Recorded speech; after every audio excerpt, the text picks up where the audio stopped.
We are back on Morning Line. Clint Kelly's here with me on the big show. We're taking your phone calls, talking medical malpractice. It's good to have Clint on. We've got Jackie that had waited. I said we had some calls to get to, and we'll take her next. Jackie, good morning. Hi, Jackie. Hello there. Hello. How can we help you? Well, Nick, Yep. you know, I called you about 2 years ago. I guess I was making the wrong comment because you hung up on me abruptly. But I was calling about kidney disease and malpractices. I was trying to share how kidney disease and COVID had a connection because I've been on the kidney machine for over 8 years. The malpractice part is where the surgeons, when they map your arm to give you the fistula or the go in your vein so you can get your dialysis treatment, they put one in my arm that never worked. Then they'll tell you when you go to get your dialysis treatment that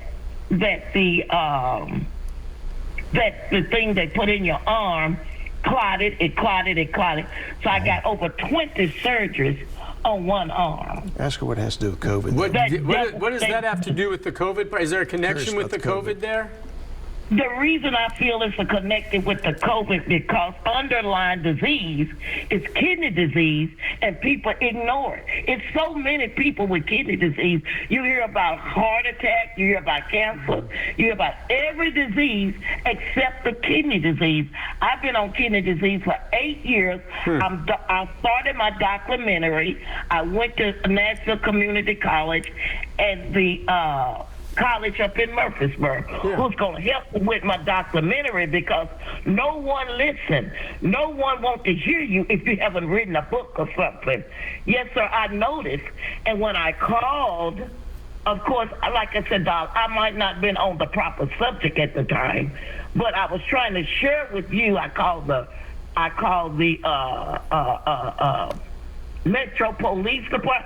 I was trying to get the word out. Pay attention.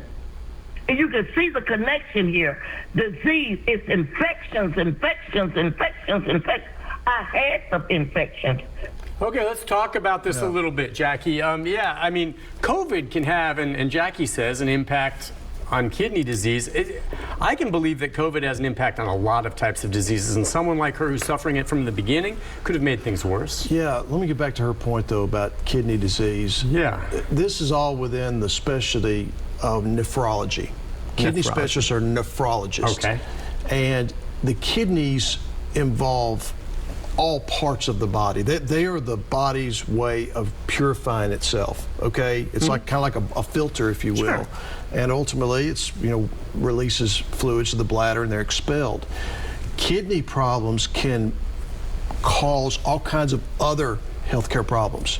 And so a lot of times, if you get to the kidney aspect of it, the nephrology part of it, you can fix the other parts, which I thought that's what she was trying to say. Think of it as like the kidney is the hub, and the spokes lead to other parts of the body that it can harm or cause damage to if they're not operating properly. Fortunately, you have two. You can live on one. But if you have kidney disease, particularly if you have to have dialysis, which is what I think Jackie says she has to have, one of the main complications of that is the port can get blocked. Yeah. You can have clots. And if they're not managed properly, you see these, by the way, these dialysis clinics like Phoenicius, that's what they do. So I see on an outpatient basis. Out at Mount Juliet, there was a Ruby Tuesdays that shut down, and it was re-renovated, and I forget the name of it now, and I remember asking my wife, now what is it? She goes, that's a dialysis center. Right. People literally pull in and they sit there and they'll do their dialysis on a daily basis or weekly, whatever, right? Yeah, and I'm wondering when Jackie called, she mentioned COVID. The problem whenever you throw COVID in with kidney disease in a malpractice case is the legislature passed a COVID immunity bill, which immunizes doctors and hospitals from any claims if the treatment relates to COVID.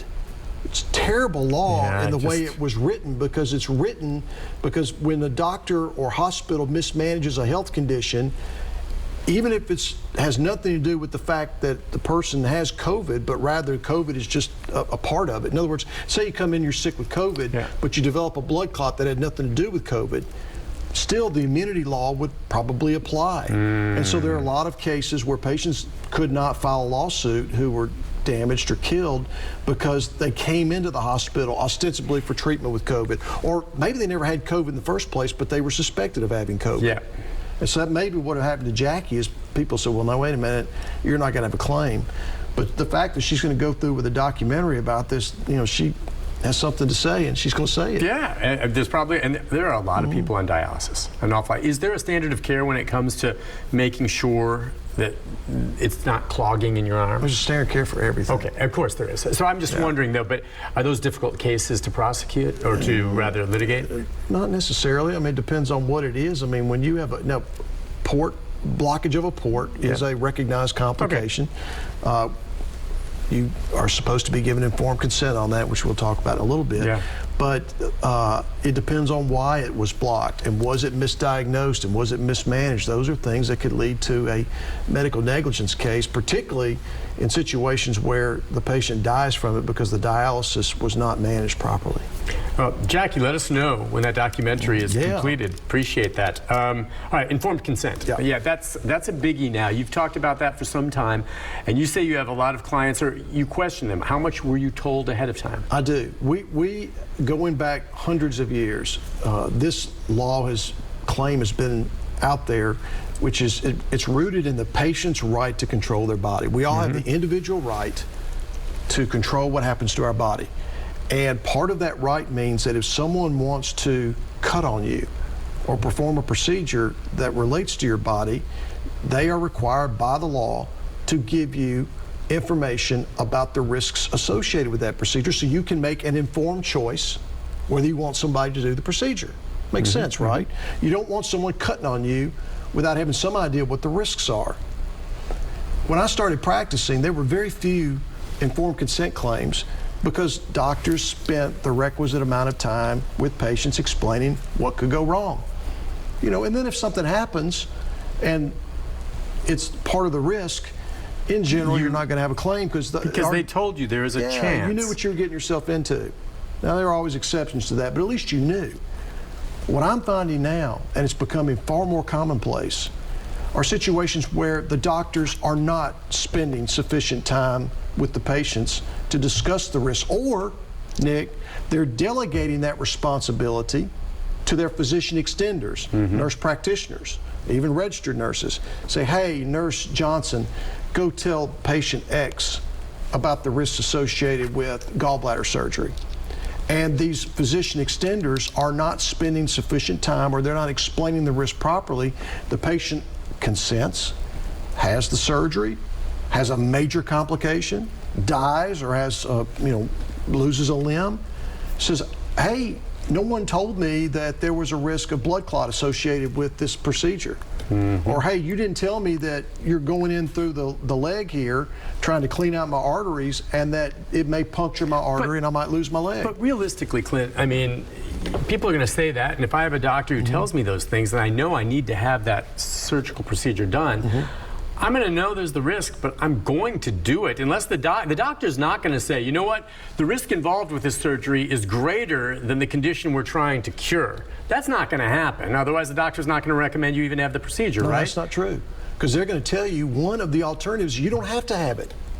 I mean, I know, but I mean, you would think that the treatment is not as bad as what you're trying to cure. You know what I mean? Sure it is. What if you lose the leg? In other words, the treatment is supposed to relieve pain, like peripheral artery disease. Okay. Patients come in, they've got pain in their leg because they're not getting enough blood flow down to their foot, okay? The procedure is designed to open up the artery to allow more blood to go to the leg. Some patients just live with it. Okay. They deal with the pain, they take ibuprofen, they move on with their life, okay? If you have the procedure and an arterial tear occurs and blood gets down into the leg, you can lose your leg. Okay. I've had many patients tell me if I had known I would lose my leg as a result of the surgery, I would have never had it. Meaning that it's not so serious that you would say to yourself, look, I can live with this, as opposed to take maybe a 50% risk. I don't know if they give percentages, that I could possibly have a bad outcome. Right. I mean, there's a difference between emergency surgery where you got to have it because something's going to happen versus quality of life. Okay, you can have a better quality of life with this surgery, but there are patients who say, look, I would have lived with the pain. Gotcha. If you would, but I don't want to live without my leg. I want to talk more about this, but it's interesting. We had the late great Larry Britton, who co-hosted this show with me, ended up actually we had a cardiologist on, and we talked about it. It turned out the next day he was there, and he had open heart surgery the next week because he had chest pains. Yeah. But the doctor came in to him, and he's like, "Well, Larry, I'm going to explain to you what we're going to do." And Larry said, "Doc, have you done this before?" And he goes, "Yeah." He goes, "You know what you're doing?" "Yeah." "I don't need to know, just do it." Now, I don't know if there are some attitudes among patients like Larry in that way. Now, in that case, he cleared the way, but he didn't want to know. He goes, "Don't tell me, just do it." Then you are completely blindly putting your trust into the surgeon. Hey, now some I people see that do for that. what it is. I wouldn't do that. I wouldn't either. All right, we'll take a break. We'll come back, take some more phone calls, and we'll continue. I want to go a little more detail then, because I think you just corrected me on that uninformed consent. I see exactly what you're saying, and it can lead to cases, can't it? Oh, absolutely. We'll take a break. Back our final segment right after this.